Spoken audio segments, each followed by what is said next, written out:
만 나이 그게 이제 확실하게 자리를 잡으면서 뭐 네. 한 살씩 어려졌다고 굉장히 좋아하는 분이 기분 좋아요. 2명만이 아니었네요. 네.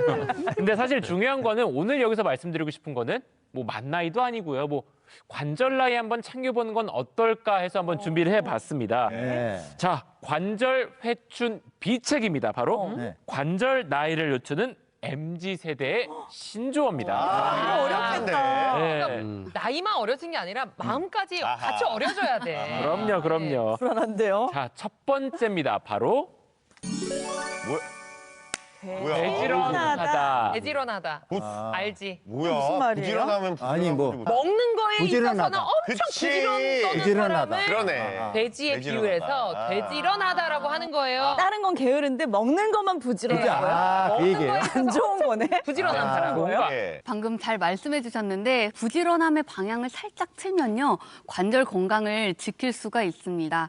먼저 이제 제가 추천하는 되지런한 식습관인데요. 바로 찬물, 더운 물 조리법입니다. 무슨 조리? 찬물 좀. 찬물 한 번 먹고 더운 물 한 번 먹고 이렇게 하라는 거. 위장 뒤집히지 않을까요, 그러면? 나는 더운 걸 잘 안 먹는데. 예. 네, 먼저 찬물부터 한번 이야기해 드릴게요. 네. 이 요즘처럼 좀 날씨 추울 때 이제 갈비찜이나 곰탕 같이 뜨뜻한 그리고 든든한 요리 많이 찾으시잖아요. 그쵸, 그쵸. 네. 이제 문제는 이런 요리에는 좀 든든한 맛을 주는 만큼 지방이 많습니다. 그렇기 때문에 이런 지방질 때문에 몸무게를 늘리게 되고 결국에는 이제 관절에 부담을 주게 되는 건데요. 이때 이제 찬물이나 얼음 같은 거 있잖아요. 이런 거를 국자에 담아서 음식 위를 쓱쓱쓱 쓸어주시면 국자 표면에 굳은 기름이 붙으면서 쉽게 제거가 가능합니다. 맞아요. 왜 우리 갈비탕, 네. 뭐 설렁탕 하루 두면은 그 위에 표면이 맞아. 이렇게 딱딱하게. 기름지잖아요. 네, 옛날에 뭐 냉장고에 넣어놓고 막 이랬잖아요. 네. 나는 그 위에서 떠내고 먹는데. 떠내도 이게 또 좀 남죠. 국자에다가 하면은 또 달라붙더라고요. 아하. 그러니까 떠낼 신기해요. 때는 국물까지 떠내지는데 이렇게 하면은 딱 기름만 붙어서 네. 나오네요. 아, 처음 알았네요. 네. 다음 더운 물은요. 이제 우리 과도한 염분 같은 경우에는 칼슘의 배출량을 늘리게 되고요. 우리 몸이 약간 붓도록 해요. 그럼 부종이 생기면 체중을 증가시키게 되거든요. 네. 이렇게 몸무게가 증가하는 비만 자체가 관절 질환을 부를 수 있는 주범이라고 볼 수 있습니다. 그런데 뭐 여기서 우리가 흔히 뭐 가공식품으로 먹는 햄이나 소세지 이런 것들은 물론이고 약간 의외의 식품인 해조류라든지 생선 같은 수산물에도 염분이 가득 들어 있습니다. 아하, 그렇지. 바다에서 왔으니까. 네, 바다에서 왔기 때문에 그래서 이런 식품들은요 조리 전에 뜨거운 물에 한 30초 정도 담가주시면 이 나트륨이 빠져나가면서 염분 섭취량을 줄일 수 있습니다. 아하. 자, 이렇게 맛있고 간단하게 우리가 해로운 지방을 줄이고 염분도 줄일 수 있는 방법 알아봤습니다. 네. 다음은 뭔가요? 바로 재밌다, 이거 알아봤어. 운입니다. 요건 알겠다. 오늘은 운이 완전하게 좋다. 더 좋아. 원래 운이 좋아.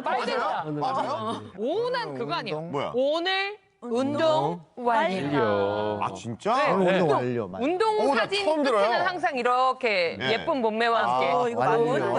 아, 오늘 완료. 네. 이 오운완이라는 신조어의 가장 특징은 이제 매일매일 그래서 어제도 오늘도 꾸준히 운동하는 습관을 이렇게 길러라는 이런 뜻인데 이제 많은 분들이 보통 평소에 이제 숨쉬기 운동만 하시다가 갑자기 이렇게 운동을 몰아쳐서 하는 경우가 상당히 많습니다. 이럴 경우에는 이제 관절의 과부하를 더해서 이제 어떤 관절 질환을 일을 수 있기 때문에 이제 꾸준히 이제 하셔야 되겠고 또 나이가 들수록 이제 운동을 습관화하셔야지 이제 운동 관절 주위 근육에 이제 단련을 해서 이제 관절 질환을 예방할 수가 있겠습니다. 근데 숨 쉬는 운동이라고 말씀하셨잖아요. 네. 근데 우리 주위에 어떤 분은 네. 진짜 게으른 분이 계세요. 네. 근데 숨쉬기 운동도 힘들다고 가끔 한 번씩 참았다. 참았다.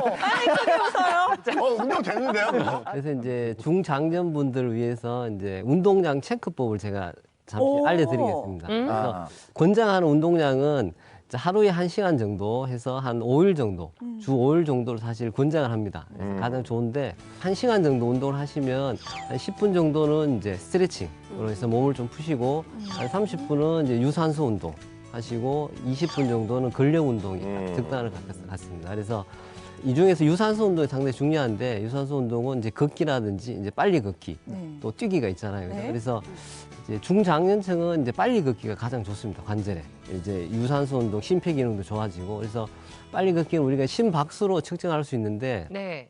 심박수 이제 최대 우리 몸의 최대 심박수는 보통 220에서 자기 나이를 빼면은 보통 그게 나오거든요. 진짜요? 그래서 이제 강진 씨 같은 경우는 이제 60대 한 후반 정도 되시니까 한 150 정도가 나올 겁니다. 150 한 5 정도가 나오실 건데 예, 거기서 한 70% 정도 심박수 한 120 정도, 120번 정도의 빨리 걷기가 이제 몸에 가장 좋다고 이렇게 아하. 말씀드릴 수 있겠습니다. 약간 숨차게 걸어야 돼. 네, 약간 숨이 약간 깜빡깜빡. 찰 정도. 네. 그런 게 또 있어. 지금이라도 계획을 세우셔서 아, 그럼요. 새해에 잘 실천해 보시면 좋겠습니다. 있습니다. 할 수 있습니다. 네. 자, 다음 신조어 볼까요? 바로 아. 켈박입니다. 야, 이거 저 아는 거예요. 이건 진짜. 내가 알아. 뭐요? 근데 오늘 건강 프로이기 때문에 네. 케겔 운동을 빡세게 하자. 아, 제가 이거는 정확히 알아요. 왜냐면 올해도 제가 이런 사람이 될 거기 때문에 네, 네. 캘린더 박제라는 뜻입니다, 이거는. 무슨 왜 그런 말? 캘린더에 일정이 이미 박박박박 박져 있는 그러니까 달력에다- 거예요. 달력에다가. 빡차 있다 이거죠. 그거 아니에요? 계획한 대로 살겠다. 네. 박제를 하겠다 네. 이거예요? 맞아요. 올해 그 토끼해가 됐는데 네. 올해는 환자분들이 예. 제때 네. 미루지 말고 병원에 내원하시기를 바라는 마음에서 뽑아본 신조어입니다. 아. 그렇구나. 이번 겨울이 무척 추웠잖아요. 아직도 춥고. 그래서 이렇게 춥거나 아니면 아주 더울 때 환자분들은 뭐 아픈 것도 막 귀찮은 거예요. 그래서 병원에 가는 거 계속 미루시는 분들이 있어요. 아 근데 이게 제가 네. 가끔씩 마음이 아플 때가 뭐냐면 네. 좀 이렇게 지방에 사시는 분들 같은 경우는 이렇게 병원까지 가기가 굉장히 번거롭다고 네. 한 번 뭐 한 3번 가야 될 거 한 번 정도로 가시고 또 그때 타원약 있죠. 네. 그거를 자주 못 갈 걸 아니까 막 아껴서 드시고 3일에 한 번 먹고 막 이렇게 하시더라고요. 그러면 안 되는데. 네. 하루 이틀이야 아니면 며칠 정도 미루더라도 뭐 보통 큰 문제는 없겠지만 병원을 이제 올 날이 왔는데도 이제 검사비가 아깝고 어차피 뭐 괜찮다고 하지 않을까 뭐 이런 기대와 짐작으로 정기 검사를 미루시는 분들이 참 많아요. 근데 이렇게 그냥 어느 정도 적당히 관리하고 미루고 이런 습관이 쌓이고 쌓이다 보면 네. 결국 뭐 질환을 이제 쉽게 고칠 수 있는 어떤 적기를 놓치게 되고 그럼 이제 진행을 막을 수 있는 단계에서 놓치게 되니까 진행 속도가 결국 빨라질 수밖에 없으니까 그렇죠. 꼭 의사분과 이제 약속한 정기 진료이나 검사일은 반드시 캘린더에 박제를 캘박을 해주시길 바라겠습니다. 헬박 기억하겠습니다. 네. 그래서 오늘 주인공 부부가 또 사연을 보낸 것도 관절 질환이 심해서 이것을 못할까 봐 걱정이 되셨다고 하거든요. 네. 과연 어떤 취미 활동이신지 만나보시죠.